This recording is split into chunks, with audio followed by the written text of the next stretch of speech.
호세아서의 마지막 말씀은 회복에 대한 아주 강력한 약속의 말씀으로 끝맺고 있습니다. 실은 이제 북이스라엘은 아수르에 멸망하여서 온 열방 가운데로 흩어지게 될 것입니다. 그러나 그 이스라엘을 향해 마치 그 망해서 완전히 멸망하는 이스라엘을 향해서 마지막으로 울부짖는 것과 같은 하나님의 회복의 약속이 이곳에 담겨 있습니다. 실제 표면의 일들은 멸망을 향한 이 소용돌이 가운데로 이스라엘 빠져들게 되고 결국 아수르에 의해서 멸망하게 되는데, 그러나 주님께서는 그 가운데서 이스라엘에게 주님의 사랑을 잃지 말고 또한 주님의 사랑에 대한 기대를 버리지 말라고 주께서 말씀하십니다. 그래서 오늘 주님께서는 그 돌이킴에 대한 간절한 소망으로 이제 이스라엘이 멸망하게 되는 것이 문제가 아니라는 것입니다. 우리가 생각할 때 이스라엘이 멸망하면 이스라엘 백성의 입장에서는 이스라엘이 멸망하면 모든 것이 다 끝이다 라는 생각을 하겠죠. 그것이 말하자면 인본주의적인 생각이죠. 내가 끝이면 끝이다, 내가 이것이 끝나면 끝난다 라는 생각이지만은, 하나님의 나라의 일은 우리가 헤아릴 수 없고 또 우리가 이해할 수 없는 방향에서의 그 구원, 또 완전한 이 열방의 구원을 향한 주님의 계획들이 또한 이 이스라엘 가운데서 진행되고 있는 것을 우리는 보게 됩니다. 그리고 오늘 호세아 선지자 가장 아주 그 독특하게 삶 자체로 하나님의 예언이 되었던 그 선지자, 말씀이 정말로 자신의 어떤 육신이 되는, 그 인생이 되는 그러한 역사를 살아냈던 그런 호세아 선지자의 그 입술을 통하여서 이 마지막에 그 신부에게 주시는 하나님의 아주 강렬한 말씀을 허락하시는데요.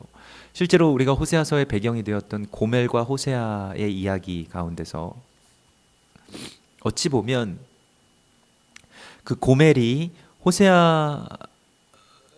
호세아보다도 더 마음이 아프고 또 더 많은 상처가 있었을 것이라고 생각이 됩니다. 고멜이 왜 그렇게 악한 일을 저질렀을까? 악한 여인이고 악한 신부고 음행한 그러한 여인이다, 이렇게만 우리는 생각하고 있지만은, 그러나 죄를 짓고 또 그 죄의 병에 걸려서 빠져나올 수 없는 고멜, 어떤 그 자신의 마음은 원이지만은 그러나 육신이 어떠한 그러한 것들에 매여 있어서 중독되어 있어서 다시 그 돌아와서도 다시 돌아가고 다시 그 돌이킴이 무너지는 그러한 우리와 같은 모습의 그 고멜을 바라보면서, 이것이 결국에는 주님께서 이 죄악에 대해서 책망하고 또 죄악에 대해서 주님의 진노를 쏟으시고 하는 것으로 이게 고쳐지지 않는다는 것을 우리 주님께서 더 잘 아시죠. 그래서 주님께서는 이제 너희의 병을 내가 고칠 것이라고 말씀하십니다.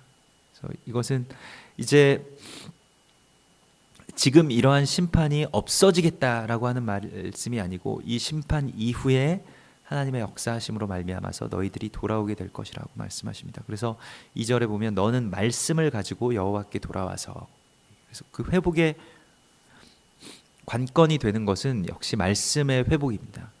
그래서 특별히 현대 이스라엘의 회복 가운데서 가장 그 중요한 기점이 되었던 것은 그 히브리어의 회복이었습니다. 성경, 말씀 언어의 회복.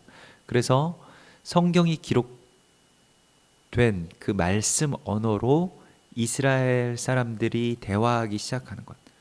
그러니까 실은 그 당시에는 이제 세계 각지로 흩어져 있는 이스라엘 사람들이 히브리어를 쓰지 않았죠. 히브리어는 사어가 되었습니다. 아주 죽은 언어가 되었지만은, 그러나 그 이스라엘에 돌아온 그 랍빈 벤 예후다가 자신의 가정에서부터 그 아이들에게서부터 그 성경에 나온 히브리어를 조합해서 이제 생활 언어로 만들고 그것을 사용하기 시작하면서 또 그것을 퍼뜨리기 시작하면서 이제 히브리어가 회복이 되었는데요. 아주 굉장히 신비한 일입니다. 그래서 말씀이 회복이 되고 또 오늘날에도 다시 성경 가운데로 돌아가고 또 성경의 그 깊은 진리 가운데서 하나님께서 말씀하시는 그 음성들을 듣는 그러한 지점 가운데로 돌아갈 때에만 우리에게 회복이 있습니다. 회복이라고 하는 것은 그냥 단순한 감동만으로 이루어지는 것은 아닙니다. 그것은 말씀의 능력으로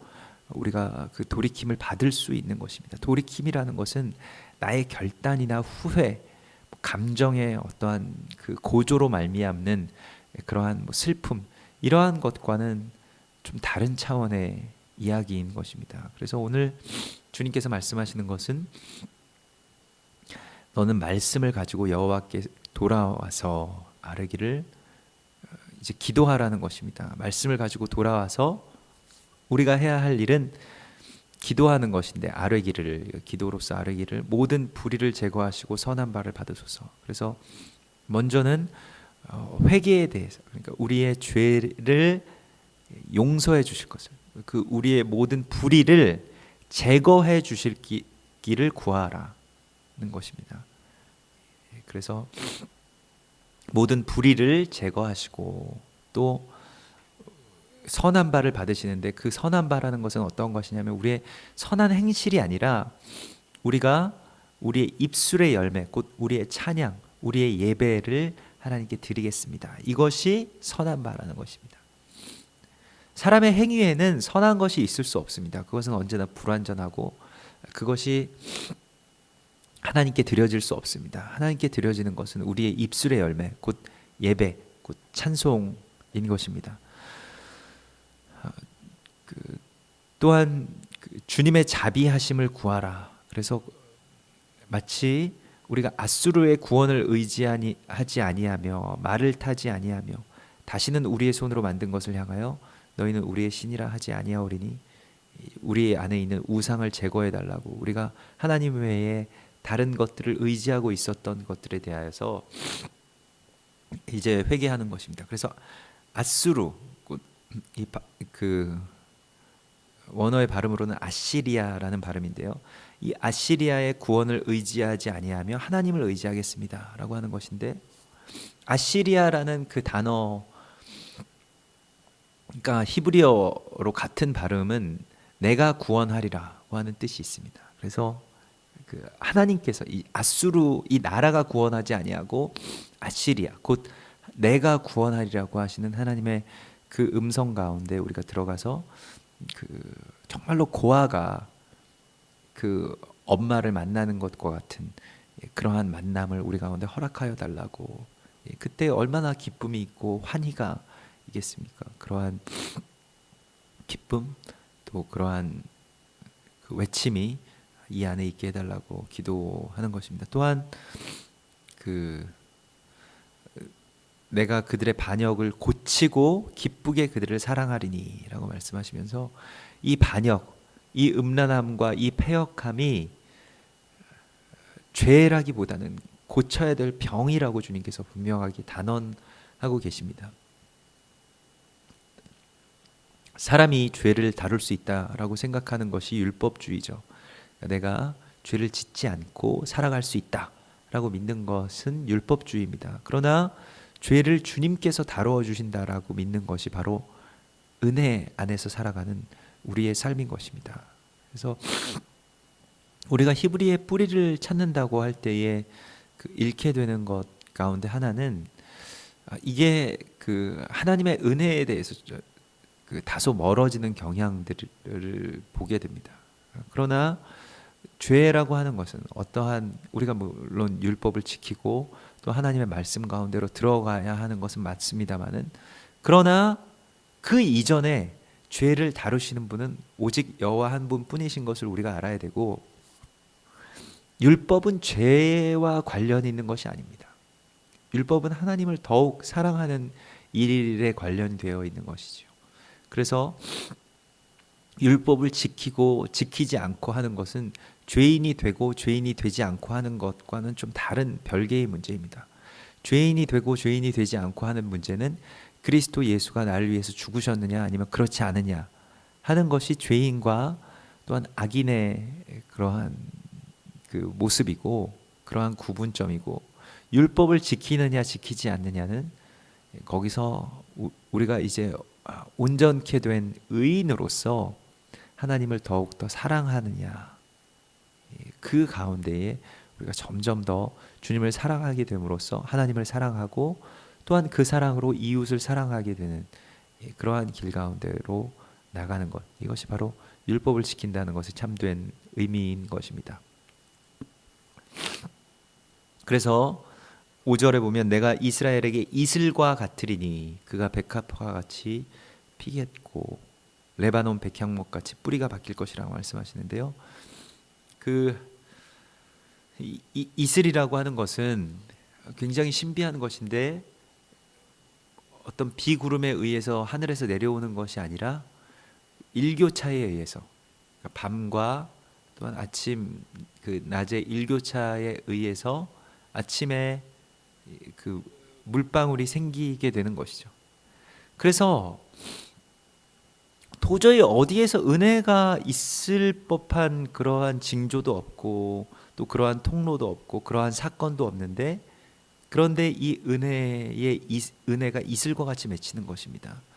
근데 이 이슬이 필요할 때에는 이스라엘의 건기 때, 그러니까 이스라엘의 비가 계속 내리지 않을 때 이 이슬이 있어야만 작물들, 그 밭의 작물들이 그 물기를 머금을 수 있고 또한 그 메마른 땅이 그 물기를 빨아들일 흡수할 수가 있는데요. 그래서 이슬이라고 하는 것은 그 비가 내리는 당시에는 별로 중요한 것이 아니고 그게 큰 도움이 되지 못하지만은, 그러나 이와 같은 그 건기에 또 은혜가 사라진 때에 이슬이라는 것은 얼마나 중요한가요? 그래서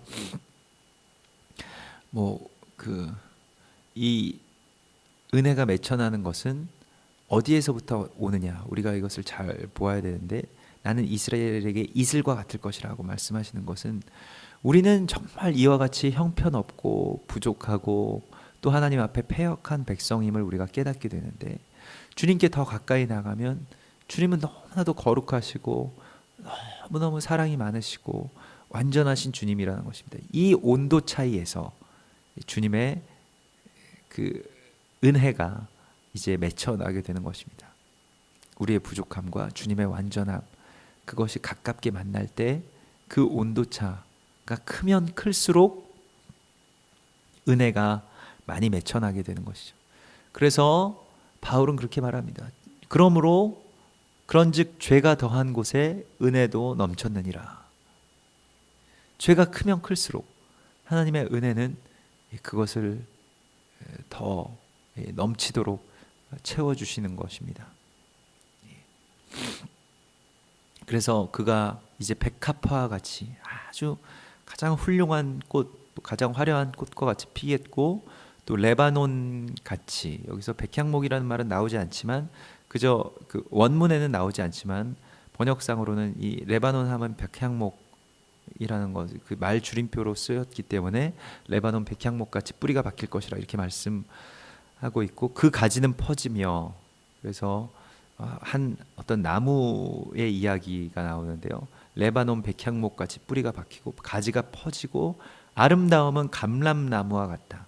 이 감람나무가 보기에 그렇게 아름다운 나무라고 생각되지는 않습니다만은, 그러나 아름다움이 감람나무와 같다라고 그 말씀하시는 것은 그 감람나무가 올리브 기름을 내는, 그러니까 성령의 기름을 의미하는 그 기름의 원료가 되는 나무이기 때문에 그렇습니다. 그래서 그 나무가 이제 주님의 은혜를 받아서 성령의 기름 부으심이 있는 나무가 될 것이다. 또한 그의 향기는 레바논의 백향목 같으리라 말씀하시고, 또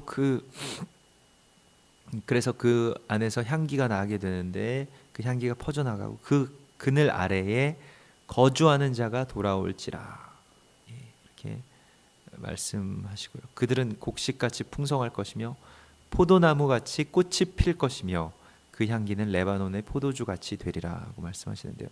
여기서 지금 이 호세아서에서 레바논이라는 말이 등장한 것은 14장이 처음인데 그 세 절에 걸쳐서 연속으로 3번 연속으로 레바논이라는 지명을 계속해서 사용하고 있습니다. 이 레바논이라는 지명이 왜 중요한 것이냐면 그 이전까지 언급되지 않다가 회복의 때에 레바논을 하나님께서 말씀하시는 것은 이 레바논이라는 지역이 곧 바알 신앙을 북이스라엘에게 전해준 통로였기 때문에 그렇습니다. 그 레바논은 이스라엘의 아주 북쪽 끝 두로와 시돈 지역에서부터 시작되는 그 지명인데 그곳에서부터 바알 신앙들이 점점 유입되기 시작했던 것이죠. 그래서 그 레바논을 주님께서 정케하시겠다. 그 근원, 그 물의 근원. 그곳은 또한 그 이스라엘의 가장 북쪽 끝인 헐몬산 지역으로 이스라엘의 모든 영적인 근원을 의미하는 것이고요. 그 근원에서부터 하나님의 역사가 이제 일어나서 그곳이 이제 저주의 땅이 아니라 오히려 약속과 소망과 회복의 땅이 될 것이라고 하는 하나님의 약속이 여기에 담겨져 있습니다. 그래서 에브라임은 이제 다시는 우상에게로 돌아가지 않게 될 것이고,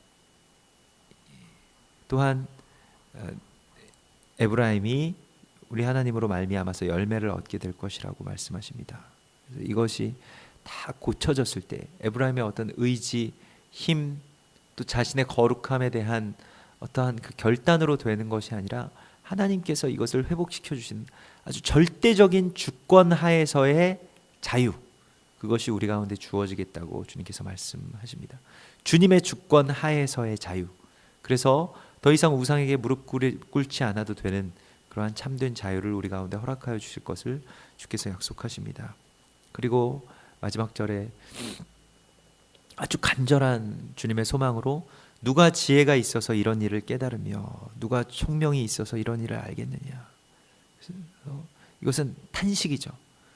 지혜 있는 자는, 총명 있는 자는 이 일을 깨닫고 알 것이니라고 말씀하시고, 지금 결론, 호세아서의 결론은 결국 심판의 메시지가 아니고 심판이 이 우리의 죄 때문에 이 땅 가운데 임하지만은, 그러나 그 심판의 결국은 주님의 회복이 될 것이다. 주님의 나라가 세워지는 그러한 전조가 될 것이다 라고 하는 하나님의 메시지를 우리가 들으라는 것입니다. 그래서 여호와의 길은 정직하니 의인은 그 길로 다니거니와 죄인은 그 길에 걸려 넘어지리라. 주님께서도 너희는 예수 그리스도께서도 내가 거치는 돌이 될 것이라고 말씀하시면서 내가 그 위에 떨어져 부서지고 또한 그들은 나에게 걸려서 넘어지는 돌, 그러한 것이 될 것이라고 말씀하시는데, 예수님의 길이 바로 이 여호와의 길, 여호와의 도인 것입니다.